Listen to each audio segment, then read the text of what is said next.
Musovirdagi aka-uka opa-singillarimizga yana bir qo'shimcha ma'lumotlarni aytib o'tmoqchimiz. Agar siz uyga ketishingiz aniq bo'ladigan bo'lsa, bunda biletlarni 1 kun, 2 kun oldin emas yoki kamida 1 hafta oldin yoki 10 kun, hech bo'lmaganda 1 oy oldin olsangiz, biletlar sizga 25-30% gacha arzonroqqa tushadi. Agar siz 1 kun, 2 kun oldin oladigan bo'lsangiz, sizga anchagina qimmatroq narxlarga tushib qolishi mumkin. Shu sababdan sizlarga maslahatimiz, hech bo'lmaganda 1 oy oldin o'sha reja qilib qo'ysangiz, uyga ketayotgan bo'lsangiz, o'sha biletlarni xarid qilib qo'yishni, shunda sizga ancha arzon, qulay narxlarda tushadi. Ko'pincha yurtdoshlarimiz o'sha bilet xarid qilayotganda shoshilib, o'sha 2-3 kun oldin qolganda ketmoqchi bo'lib qoladi, srochniy ketaman deydi, boshqa deydi.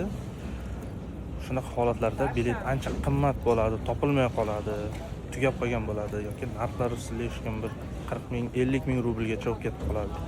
Shunaqa holatlarga tushmaslik uchun maksimal tarzda ertaroq 1 oy oldin yoki 2 oy oldin ham farqi yo'q, reyslar bo'ladi, bemalol qo'ng'iroq qilib o'sha biletlarni xarid qilishingiz mumkin. Shunda siz anchagina arzon narxlarda biletlarni xarid qilishingiz mumkin bo'ladi. Bemalol quyidagi raqamlarga bog'laning. Instagram, Telegram, YouTube kanallarimizga obuna bo'lib qo'ying, kommentariyalarga o'z fikringizni qoldiring. Va savollaringiz bo'lsa, bemalol qoldirishingiz mumkin.